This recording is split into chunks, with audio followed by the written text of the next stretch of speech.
સુરતના પાંડેસરા વિસ્તારમાં અંબિકાનગર સોસાયટીમાં તપેલા ડાઈંગના કારણે લોકો ત્રાહિમામ પોકારી ઉઠ્યા છે। સુરતના પાંડેસરા વિસ્તારમાં આવેલી અંબિકાનગર સોસાયટીમાં ગેરકાયદેસર ચાલતા તપેલા ડાઈંગને કારણે સ્થાનિકોને હાલાકી પડી રહી છે। અહીં ગંદુ પાણી આવી રહ્યું છે અને સ્થાનિકો દ્વારા પાલિકા તંત્ર આ મામલે કાર્યવાહી કરે તેવી માંગ કરવામાં આવી રહી છે। સ્થાનિકોએ જણાવ્યું હતું કે પાંડેસરા વિસ્તારમાં અંબિકાનગર સોસાયટી આવેલી છે અને આ સોસાયટીના રહીશોને પીવાના પાણી તેમજ ડ્રેનેજની તકલીફ છે, જેના કારણે ઘણા વર્ષોથી પરેશાન થઈ રહ્યા છે। તદુપરાંત આ સોસાયટીની અંદર જૂના જે મકાનો છે તે મકાનના માલિકો પોતાના મકાનોની અંદર રહેતા નથી, પરંતુ તેમના પોતાના મકાનો ફક્ત ભાડા ખાવા માટે ભાડુઆતોને આપે છે અને મોટા ભાગના ભાડુઆતની અંદર કઈ ટાઈપના ધંધા ચાલે છે તે તેમને કોઈ પણ માહિતી હોતી નથી। હવે આ જે ભાડુઆતો છે તે તપેલા ડાઈંગ જેવી મિલો ચલાવી રહ્યા છે, જેના કારણે પીવાના પાણી અને ડ્રેનેજની તકલીફો સર્જાઈ રહી છે। રહેણાંક વિસ્તારની અંદર જે લોકો રહી રહ્યા છે તે બધાને તકલીફ થઈ રહી છે। જેવી અમે ફરિયાદ કરી કે કોઈ આવી રહ્યું છે તો કોર્પોરેટર આવી રહ્યા છે। તપેલા ડાઈંગની અંદર મકાનને તાળું મારી અને મકાન માલિક પોતે નીકળી ગયા છે। રહીશોએ વધુમાં જણાવ્યું હતું કે પહેલા 26 થી 28 તપેલા ડાઈંગ ચાલતા હતા, પછી મનપા દ્વારા કાર્યવાહી કરવામાં આવી હતી અને ડ્રેનેજની સીલ પણ મારી ગયા હતા। તેમ છતાં આ લોકો સીલ તોડી અને કામ કરી રહ્યા છે। દિવસના તાળા મારી અને જતા રહે છે અને રાત્રે કામ કરી રહ્યા છે। અમારી 5 થી 7 વર્ષથી ફરિયાદ છે। મનપા દ્વારા પાણીની તપાસ કરી જાય છે અને ખોદકામ કરી રિપેરિંગ કરી અને આ લોકોને દંડ ભરાવીને છોડી દે છે। જ્યારે ડાઈંગો ચાલતા હોય ત્યારે જ કલરયુક્ત પાણી આવે છે।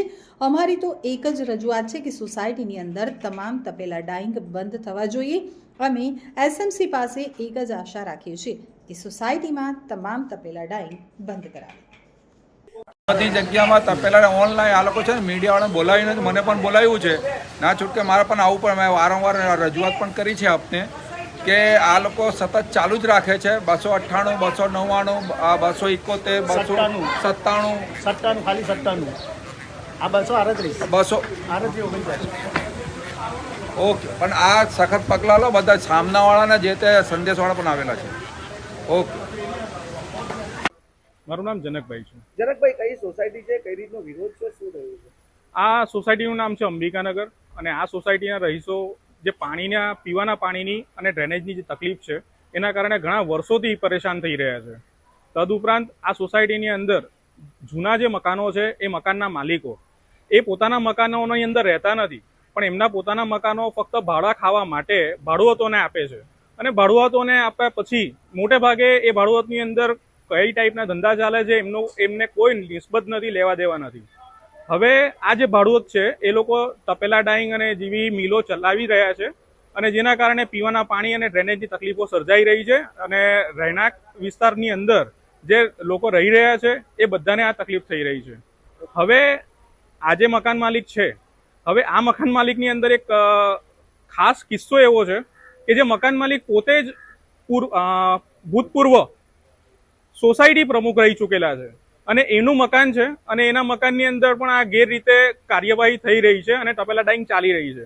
જેવું અત્યારે અમે ફરિયાદ કરી અને ખબર પડી કે કોઈક આવી રહ્યું છે અને કોર્પોરેટરો અહીંયા આવી રહ્યા છે, તો એ તપેલા ડાઈંગની અંદર એ લોકોએ મકાનને તાળું મારીને એ લોકોએ મકાન માલિક પોતે નીકળી ગયા છે। શું નામ છે તમારું? ધર્મેશભાઈ, કઈ સોસાયટીમાં રહો? અંબિકાનગર સોસાયટી। કઈ રીતનું અહીંયા ચાલી રહ્યું છે બધું? પાણી એકદમ ડાઘ આવે છે ને ખરાબ આવે છે, પીવાનું પાણી પણ ભાવતું નથી અને નવાઈ બી નહીં ને ખવાય પીવાય કંઈ જ નહીં। કયા કારણે આવું બધું થાય છે? ડાઈંગના કારણથી અને માલિકને કહીએ છીએ સામેથી દાદાગીરી કરે છે। કયો પ્લોટ નંબર છે? 271 271B। તો શું કહે છે લોકો અહીંયા? કોઈ માનવા તૈયાર નથી। કેટલા સમયથી ચાલે છે આ બધું? 5 વર્ષ। તપેલા ડાઈંગ તો સોસાયટીની અંદર પહેલા તો 26 થી 28 તપેલા ડાઈંગ ચાલતા હતા।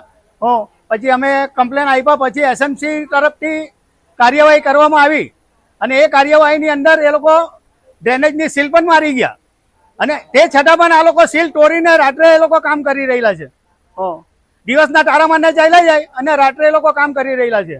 કેટલા સમયથી તમે ફરિયાદ કરો છો સુરત મહાનગરપાલિકામાં? અમારી તો લગભગ 5 થી 7 વર્ષથી ફરિયાદ છે, પણ પાણીનો એ લોકો તપાસ કરી જાય ને પાણીનો પછી એ લોકો ખોદકામ કરી અને રિપેરિંગ કરીને આ લોકોને દંડ ભરાવે છે અને પછી છોડી દે છે એ લોકોને।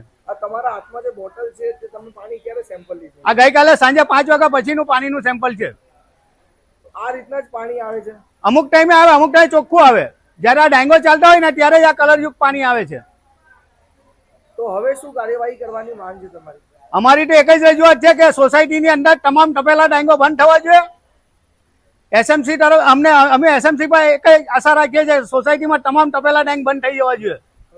અને અહીંયા જે તપેલા ડાઈંગ ચાલે છે એના કારણે અમારે ત્યાં પીવાનું પાણી બહુ જ ખરાબ આવે છે, એટલું કલરવાળું.